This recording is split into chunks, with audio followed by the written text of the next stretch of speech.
मैं उनको आतंकी कहूंगा जमात इस्लामी के, वो कैसे लाउडस्पीकर लेकर खुलेआम घोषणा कर रहे हैं, वो क्या घोषणा कर रहे हैं वो जरा मैं आपको दिखाना चाहूंगा। बड़ी वॉल पर उसको आप रखें और ये देखिए, ये लाउडस्पीकर लेकर कह रहे हैं कि कुरान वाला कानून हम लागू करेंगे, और वो कह रहे हैं कि अब जो बांग्लादेश है वो कुरान के संविधान से चलेगा। यानी कि वो साफ तौर पर कह रहे हैं, खुलेआम कह रहे हैं।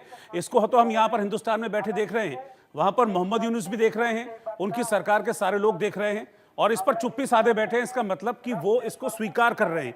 ये लोग कह रहे हैं खुलेआम कि कुरान वाला कानून हम लागू करेंगे, यानी कि हमारा जो संविधान है बांग्लादेश का, वो अब कुरान के कानून से चलेगा। यानी कि हिंदुओं के लिए वहां पर कोई भी जगह नहीं होगी।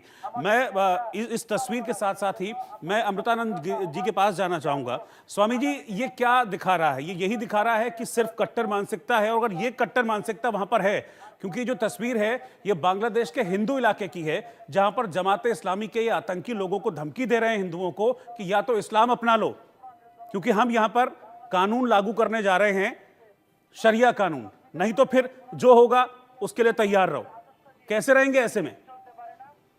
रोहित पुनेठा जी, सभी विद्वान पैनलिस्ट को मैं प्रणाम करता हूं। जी। और भारत सरकार से पहली मांग करता हूं मैं हम्म।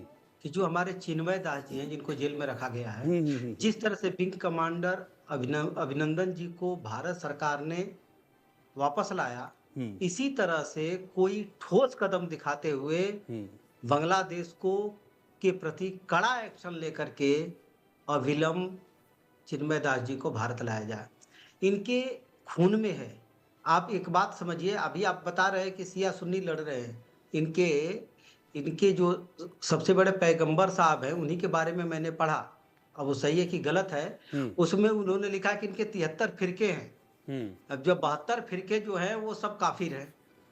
आप समझिए कि ये आपस में भी लड़ेंगे, पूरी दुनिया को शांति से नहीं रहने देंगे। ये तब तक केवल अच्छा रहते हैं, इनकी हम्म। कट्टरवादी मानसिकता है। हम्म। अगर छिटपुट कोई छोटी सी घटना हो जाती है भारत में, हम्म। तो उसको पूरे वर्ल्ड की मानवता घायल हो जाती है। आज जो बांग्लादेश में हिंदुओं के लिए हो रहा है, अविलंब भारत सरकार कुछ न कुछ एक्शन ले, ताकि जो इनकी कट्टर मानसिकता है उनको थोड़ा सा औकात तो दिखाए। हमको भारत से कुछ नहीं तो म्यांमार को से भारत को सीख ले लेना चाहिए, इजराइल से ले लेना चाहिए। अपने लोगों के लिए इजराइल किस तरह से लड़ता है, भाई हमारे लोग हैं।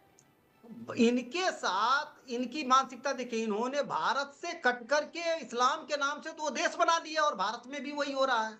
अभी आप देखिए, कहीं पर भी देखिए, इनके इनके कारनामे ऐसे हैं।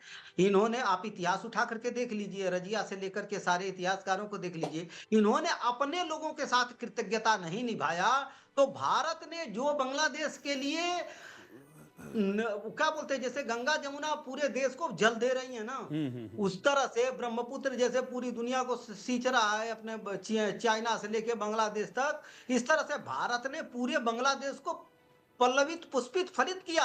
हम्म। बांग्लादेश के लिए पाकिस्तान टका का उदाहरण देता था कि बांग्लादेश किस तरह से भारत के संपर्क में है और फल फूल रहा है, लेकिन वही टका वाले भारत को आंख दिखा रहे, करे परमाणु बम से उड़ा देंगे। हम्म। अरे आज ही हम कह रहे हैं कि डायरेक्ट एक्शन लेना चाहिए, और सबसे पहले बांग्लादेश को तो तुरंत उसकी नानी याद आ जाएगी। चिन्मय दास जी को सकुशल भारत को में लाने के लिए भारत को आज ही कोई ना कोई कदम उठाना चाहिए, ताकि इनकी औकात इनको मालूम पड़े। बिल्कुल। जी। मैं आपके पास आता हूं, मैं अब जैद साहब के पास भी चलूंगा, लेकिन उससे पहले एक और तस्वीर मुझे दिखानी है, क्योंकि ये जो तस्वीरें हैं ना, ये एक तरीके से ये वहाँ के जो हिंदू हैं वो कितने असुरक्षित हैं, ये भाव भी बताती है। इस तस्वीर को देखिए, ये बांग्लादेश में बीरगंज इलाका है, जहाँ पर एक हिंदू मंदिर था। इस हिंदू मंदिर को यहाँ पर तोड़ा फोड़ा गया, वहाँ पर देवी की प्रतिमा स्थापित थी। उस प्रतिमा को आप देखिए कैसे खंडित यहाँ पर किया गया। मंदिर में जो दान पात्र रखा हुआ था उसको चुरा कर ले गए, जो घंटियाँ थी उनको भी चुरा लिया, जो दान पात्र यहाँ पर रखा हुआ था उसको भी चुरा लिया। तो ये इस तरह की जो घटनाएं हैं बांग्लादेश में, वो हर गुजरते दिन के साथ हम देख रहे हैं कि बढ़ती जा रही हैं। और ये चीज़ें हैं जो बताती हैं कि वहाँ पर रह रहे जो हिंदू हैं, जो अल्पसंख्यक हैं, वो बिल्कुल भी सुरक्षित नहीं हैं, और उनके साथ किस तरीके का सलूक वहाँ पर किया जा रहा है। मैं जैद साहब के पास चल रहा हूँ। जैद साहब, इलाज क्या है इस तरीके के कट्टरपंथ का? क्योंकि हम देख रहे हैं कि भारत में तो लगातार प्रोटेस्ट हो रहे हैं, प्रदर्शन हो रहे हैं, और भारत के जो मुसलमान हैं वो